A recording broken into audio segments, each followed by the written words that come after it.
Antes del destierro, antes de la promesa, antes que las primeras rutas comerciales surcaran el polvo de Mesopotamia, antes que las ciudades de ladrillo cocido levantaran sus torres en honor a dioses falsos, una voz, pura y sin sombra, atravesó el tejido de la historia.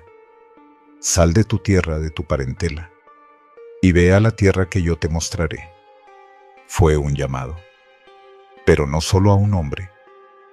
Fue el inicio de una revolución silenciosa, un incendio en el corazón de uno que se atrevió a creer. Ese hombre era Abraham.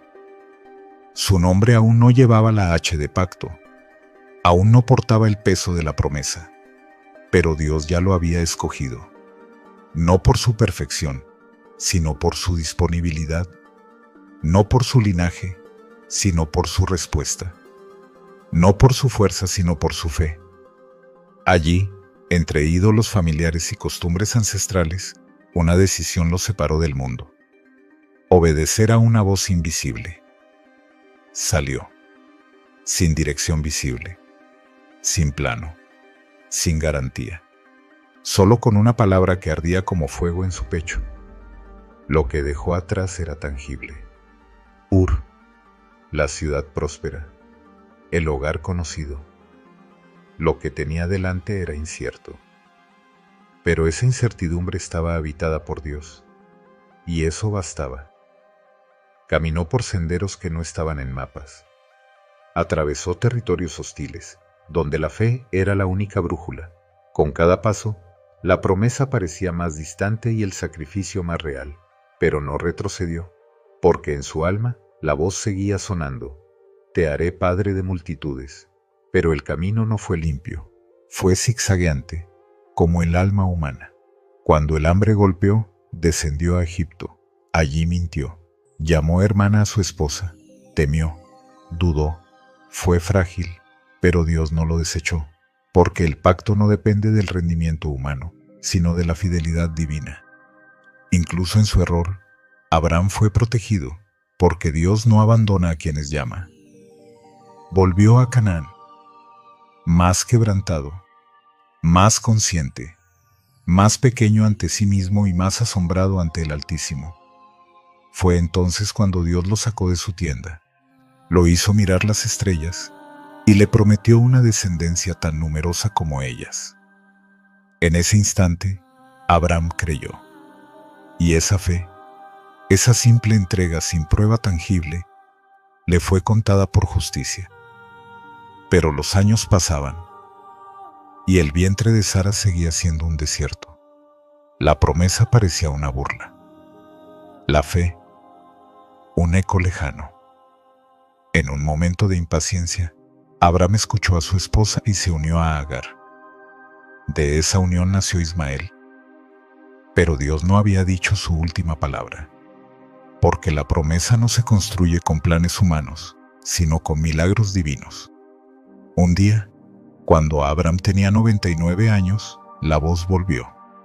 Pero esta vez no fue solo promesa, fue transformación. Ya no te llamarás Abraham, sino Abraham, porque te he hecho padre de muchedumbre de naciones. El pacto fue sellado, y con él, una nueva identidad. Dios cambió su nombre, cambió su destino, cambió su historia. Y rió Sara, porque el milagro sonaba absurdo, porque su cuerpo ya no albergaba vida.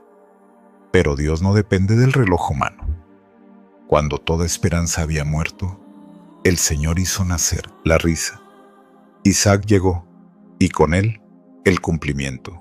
La promesa caminaba, respiraba, se dejaba abrazar. Pero Dios no había terminado, porque el propósito no es solo recibir, sino rendir. Y vino la prueba que desafiaría toda lógica. Toma a tu hijo, tu único, Isaac, a quien amas, y ofrécelo en holocausto sobre el monte que yo te mostraré. En el silencio del alba, Abraham se levantó. No debatió, no retrasó. Tomó el fuego, la leña, el cuchillo, y al hijo de la promesa. Subió el monte, paso a paso. Con cada paso, la tensión crecía. Isaac, Inocente, preguntó: «Padre, ¿dónde está el cordero para el sacrificio?». Abraham respondió: «Dios proveerá». Y en ese momento, el cielo mismo contuvo el aliento. Aquel monte, aquel altar, aquel cuchillo levantado, y entonces la voz: «Detente, ahora sé que temes a Dios».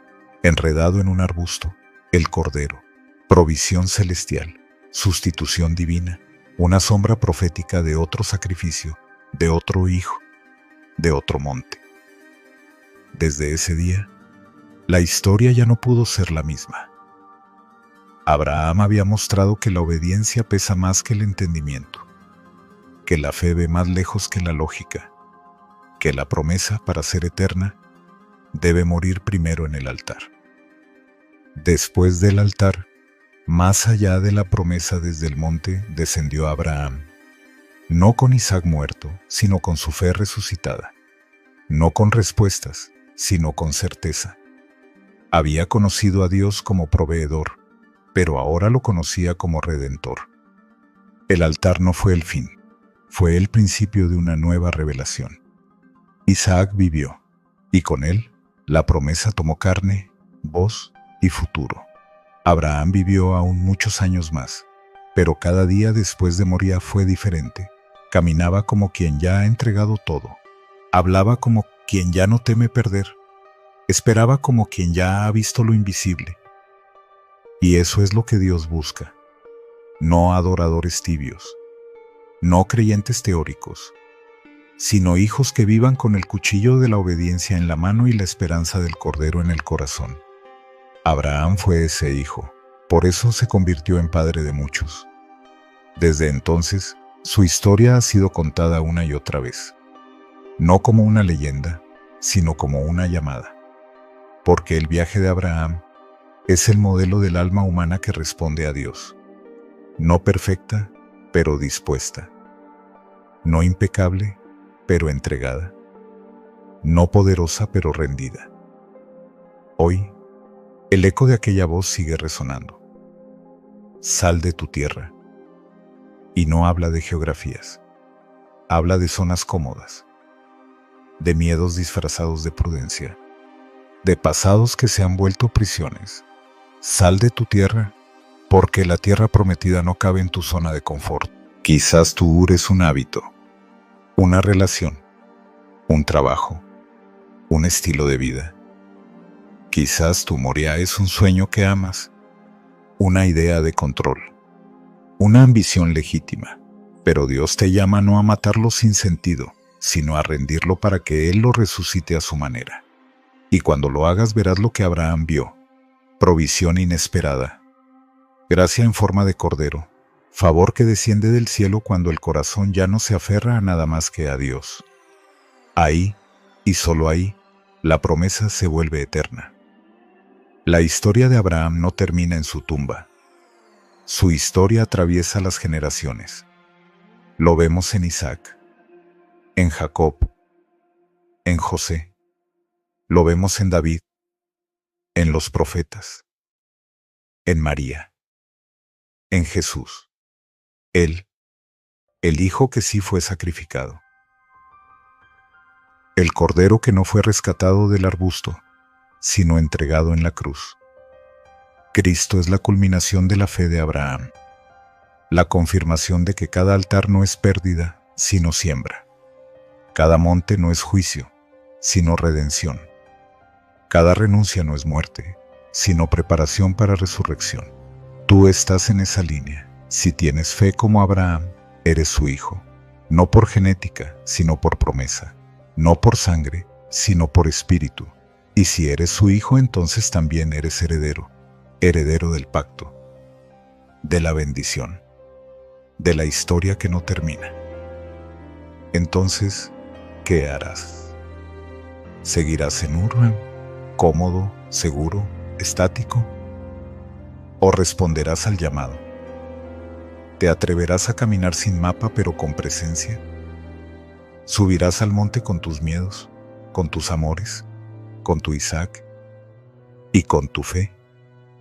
Hazlo, no por valentía, sino por confianza, no por heroicidad, sino por obediencia, porque quien confía obedece, y quien obedece hereda. Hoy, el Dios de Abraham sigue llamando, sigue probando, sigue proveyendo. Él sigue siendo el mismo, fiel, santo, presente. ¿Estás tú dispuesto a ser parte de la historia? Entonces sal, camina, cree, entrega. Y cuando llegues al monte, no temas levantar los ojos, porque allí, en el lugar de tu entrega, Dios proveerá.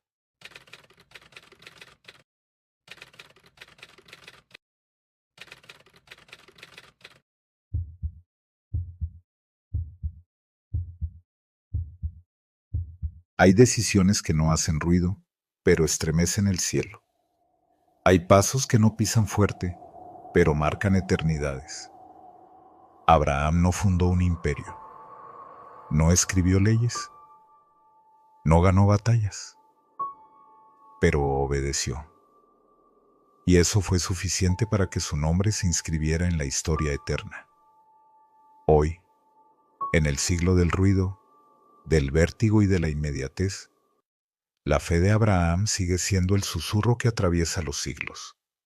Una voz que no exige perfección, sino entrega, que no busca héroes, sino disponibles, que no se alimenta de certezas, sino de confianza radical. Quizás tú no tengas un monte literal, pero tienes decisiones, tienes renuncias, tienes altares invisibles donde Dios te pide tu Isaac. ¿Qué estás reteniendo?